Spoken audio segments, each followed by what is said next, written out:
إن الحمد لله نحمده ونستعينه ونستغفره ونعوذ بالله من شرور أنفسنا ومن سيئات أعمالنا من يهده الله فلا مضل له ومن يضلله فلا هادي له وأشهد أن لا إله إلا الله وحده لا شريك له وأشهد أن محمدًا عبده ورسوله يا أيها الذين آمنوا اتقوا الله حق تقاته ولا تموتن إلا وأنتم مسلمون يا أيها الناس اتقوا ربكم الذي خلقكم من نفس واحدة وخلق منها زوجها وبث منهما رجالا كثيرا ونساء واتقوا الله الذي تساءلون به والأرحام إن الله كان عليكم رقيبا يا أيها الذين آمنوا اتقوا الله وقولوا قولا سديدا يصلح لكم أعمالكم ويغفر لكم ذنوبكم ومن يطع الله ورسوله فقد فاز فوزا عظيما أما بعد فإن خير الحديث كتاب الله وخير الهدي هدي محمد صلى الله عليه وسلم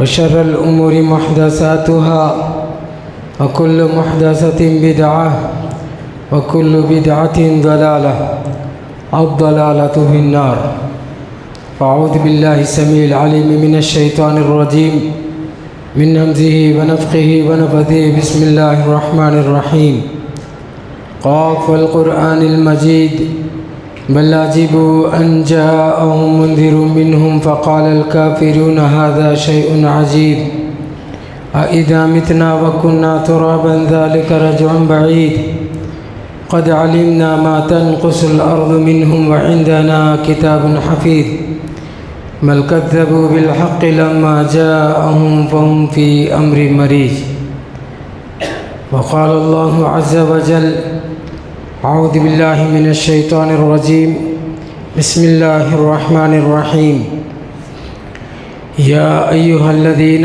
آمنوا إنما الخمر والميسر والأنصاب والأزلام رجس من عمل الشيطان فاجتنبوه لعلكم تفلحون إنما يريد الشيطان أن يوقع بينكم العداوة والبغضاء في الخمر والميسر ويصدكم عن ذكر الله وعن الصلاة فهل أنتم منتهون۔ محترم حاضرین جمعہ، ہم اور آپ اللہ کے فضل سے ہی جی رہے ہیں۔ اسی کا احسان ہے کہ اس نے ہمارے لیے ہمارے مناسب آب و ہوا فراہم کیا، ہمارے لیے آسمانی علم حاصل کرنے کی توفیق نصیب فرمائی، اور اسی کی شان ہے کہ اس نے نبیوں کو بھیجا اور سارے ہی نبیوں نے اتمام حجت تک انسانیت پر کام کیا۔ درود و سلام ہو سارے ہی انبیاء علیہ السلام پر، بالخصوص آخری نبی محمد صلی اللہ علیہ وسلم پر، کہ انہوں نے رہتی دنیا تک رہنے والی آبادی کو حق اور باطل کی تمیز کر کے سمجھا دیا، اور سچ کیا ہے اور جھوٹ کیا ہے اس کو واضح کر دیا، حلال کیا ہے حرام کیا ہے اس کو واضح کر دیا، انسان کو جینے کا سلیقہ سکھا دیا۔ حمد و ثنا اور درود کے بعد میں نے آپ کے سامنے سورۃ المائدہ کی کچھ آیتیں تلاوت کی ہیں، جس میں اللہ تبارک و تعالیٰ نے 4 چیزوں کے سلسلے میں واضح الفاظ میں کہہ دیا کہ یہ انسانیت کے لیے نقصان دہ پہلو ہے، اور یہ چاروں چیزیں ایسی ہیں جن کے پیچھے شیطان کام کرتا ہے، اور شیطان یہ چاہتا ہے کہ اس راستے سے انسانیت آپس میں ایک دوسرے کے دشمن بن جائے۔ اللہ تبارک و تعالیٰ نے انہی چاروں چیزوں کو فرمایا کہ یہ شیطانی کارندے ہیں، یہ شیطانی ہتھ کنڈے ہیں، اس سے بچ کر رہو۔ وہ 4 چیزیں کیا ہیں؟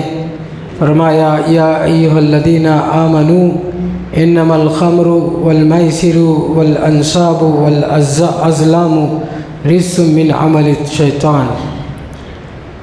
شراب، جوا، بت پرستی اور توہم پرستی، یہ 4 چیزیں شیطانی ہتھ کنڈے ہیں، اس سے بچے رہو تب آپ کامیاب ہوں گے، اللہ تبارک و تعالیٰ نے کہا۔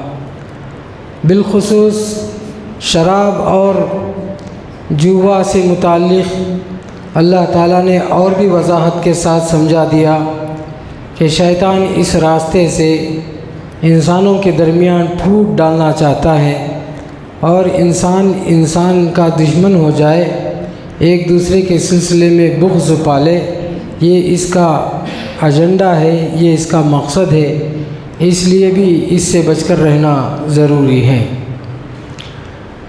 جہاں تک شراب کا تعلق ہے، واضح ہے کہ امت مسلمہ اس سے بچنے کی پوری کوشش کرتی ہے، کیونکہ یہ ایسا گناہ ہے کہ جب انسان اس کا عادی ہو جاتا ہے تو لوگ اس کو پسند نہیں کرتے، اس کو دھتکارتے ہیں، اس کو سماج میں عزت بھی نہیں دیتے۔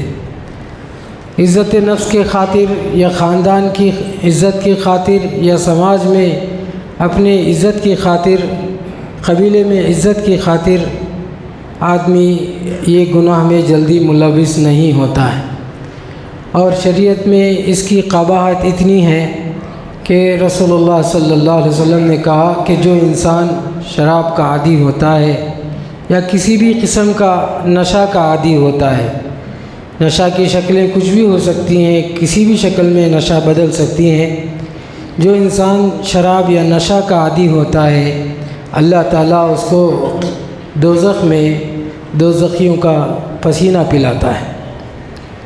یہ سب کراہت کی باتیں اور اس سے متعلق احادیث کہ جو شراب پلائے گا، پیے گا، بنائے گا، بیچے گا، شراب کے کاروبار کا حساب کتاب رکھے گا، اگریمنٹ کرے گا، سارے کے سارے برابر مجرم ہیں، یہ سب باتیں مسلمانوں کو معلوم ہیں۔ اس لیے کسی حد تک مسلم سماج نشہ اور چیزوں سے بچنے کی پوری کوشش کرتا ہے۔ جہاں تک شرک کا معاملہ ہے کہ ایمان والا ہو اور وہ شرک کرے، یہ اس کے ایمان سے ٹکرانے کی بات ہے۔ بت پرستی کرے ایسا مسلمان نہیں کر سکتا ہے، کیونکہ اسلام نے سب سے بڑا گناہ اگر کسی کو گنا ہے تو وہ شرک ہے۔ شرک انجانے میں کوئی کر رہا ہے، اگر مسلمان کو معلوم ہو جائے کہ یہ شرک ہے وہ چھوڑ دیتا ہے۔ کم علمی کی وجہ سے کوئی آدمی شرک کر رہا تھا، اس کو واضح کر دیا گیا کہ یہ شرک ہے تو وہ توبہ کر لیتا ہے۔ اتنے آسانی سے ایمان والا اگر اس کے اندر اخلاص ہے تو شرک بہت آسانی سے چھوڑ دیتا ہے۔ توہمات اور جو جوا ہے، یہ ہمارے ملک کے ایسے مسائل ہیں جس پر کئی سال بھی کام کر دیا جائے تو بھی یہ کام ادھورا ہوتا ہے۔ بالخصوص ہمارے ملک میں مذہب کے نام پر جو چیزیں پائی جاتی ہیں وہ توہمات سے بھری ہوئی چیزیں ہیں، وہم پرستی، اسی پر یہ قوم قائم ہے۔ صبح سے اٹھ کر شام تک توہمات کی زندگی گزارتا ہے، ہر کام میں ہر جگہ توہمات کی زندگی گزارتا ہے، ہر اچھے برے معاملات میں انسان توہمات کو سامنے لاتا ہے، اور اسی توہمات کے ذریعے سے شیطان انسان کو آپس میں لڑاتا ہے، پھوٹ ڈالتا ہے اور انسان کو شرک کی طرف آمادہ کرتا ہے۔ اب رہا مسئلہ جوے کا۔ جوا یا سٹا جس کو کہتے ہیں، یہ دونوں الگ الگ چیزیں ہیں۔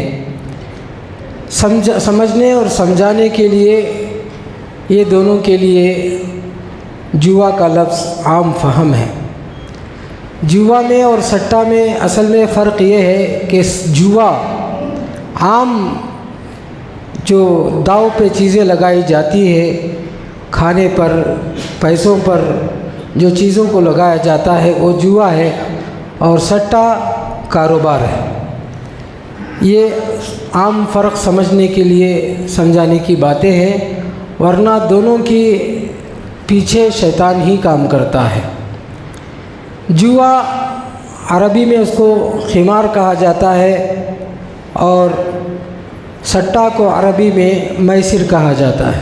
اللہ تعالیٰ نے میسر سے منع کیا، اس کے ضمن میں جوا بھی آ گیا، اس لیے سارے ہی علماء نے میسر کی تعبیر میں جوا کو ہی بیان کیا کہ جوا کو اللہ تعالیٰ نے حرام قرار دیا ہے۔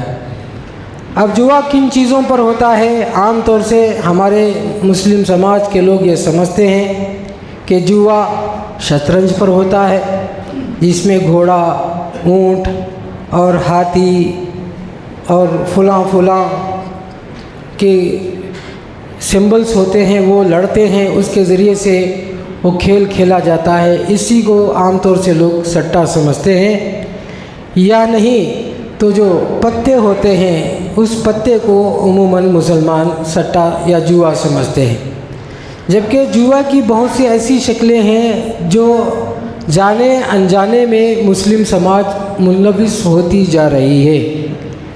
جس کسی میں بھی فکسنگ ہوتی ہے، یعنی یہ طے ہوتا ہے کہ ہارنے والے کو اپنا سرمایہ دینا ہے، اور جیتنے والا اس کا وہ سرمایہ جو داؤ پہ لگاتا ہے اس کا وہ مالک ہو جاتا ہے۔ جس چیز پر بھی وہ لگایا جاتا ہے اس کو جوا کہا جاتا ہے۔ اس کو سمجھنے کے لیے ایک آسان مثال یہ ہے کہ ہم میں سے ہر آدمی بچپن میں گولی کھیلے ہوں گے۔ گولی کھیلتے ہیں تو ایک گولی کو مارنے کے لیے 2 گولی متعین ہوتا ہے کہ آپ اس نشانے پر گولی لگاؤ تو ہم آپ کو 2 گولی دیں گے، اور اگر وہ نشانہ لگانے میں ناکام ہوتا ہے تو سامنے والا الٹا اس کو 2 گولی واپس دیتا ہے۔ اس مثال سے لگ بھگ ساری باتیں سمجھ میں آ گئی ہوں گی کہ اسی کو جوا کہا جاتا ہے۔ ہمارے ماں باپ بچوں کو ڈانٹتے ہیں کہ گولی مت کھیلو، بچا مت کھیلو، اور اس قسم کے کھیل مت کرو جس میں جوا ہے، لیکن یہ بولنے نہیں آتا، بس ڈانٹتے ہیں کہ گولی مت کھیلو، بچا مت کھیلو۔ حقیقت میں وہ کیوں منع کرتے ہیں؟ اس لیے کہ اس کھیل کے پیچھے 80% لوگ اور بچے بھی جوا میں ملوث ہوتے ہیں۔ اور یہ جوا پہلے کسی زمانے میں گولی پر کھیلا جاتا تھا، بچے پر کھیلا جاتا تھا، آج کے زمانے میں کرکٹ پر کھیلا جاتا ہے۔ بچے جو کھیلتے ہیں وہ کرکٹ نہیں ہوتا ہے، حقیقت میں وہ جوا کھیلتے ہیں۔ ماں باپ بھی بڑے شوق سے بیٹ دلا دیتے ہیں، بال دلا دیتے ہیں، اور سمجھتے ہیں کہ بچہ کم از کم اپنی نگرانی میں رہے گا اور بھٹکے گا نہیں، اور بچہ ماں باپ کی نگرانی میں جوا کھیلتا ہے، ماں باپ کو اس کا احساس بھی نہیں ہوتا۔ آج کی تاریخ میں دنیا میں سب سے بڑا جوا اگر کوئی ہے تو وہ کرکٹ ہے۔ کسی زمانے میں ہاکی پر جوا کھیلا جاتا تھا، فٹ بال پر جوا کھیلا جاتا تھا، گھوڑے پر جوئے لگائے جاتے تھے، سٹے لگائے جاتے تھے۔ آج کے زمانے میں سب سے عام جو بیماری ہے، جو جوا ہے، وہ کرکٹ ہے۔ یہ ایسی بلا ہے کہ جوا کی وجہ سے اور شراب کی وجہ سے اللہ تعالیٰ نے کہا کہ انسان اللہ کو بھول جاتا ہے۔ ہم نے اور آپ نے دیکھا ہوگا کہ رمضان المبارک کے مہینے میں IPL آیا تو کتنے بچے نمازی تھے، کتنے بچے اللہ کو یاد کرتے تھے، پورے کا پورا وقت IPL میں لگا دیتے تھے، نماز میں بھی شامل نہیں ہوتے تھے۔ اللہ تعالیٰ نے جو باتیں جوئے سے متعلق بیان کی، اس میں واضح الفاظ میں اللہ تعالیٰ نے یہ کہا کہ جوا کو کیوں اللہ تعالیٰ نے منع کیا ہے۔ فرمایا انما یرید الشیطان ان یوقع بینکم العداوۃ والبغضاء فی الخمر والمیسر۔ اللہ یہ واضح طور سے کہہ دیا کہ جوا اور شطرنج جوا اور شراب کے ذریعے سے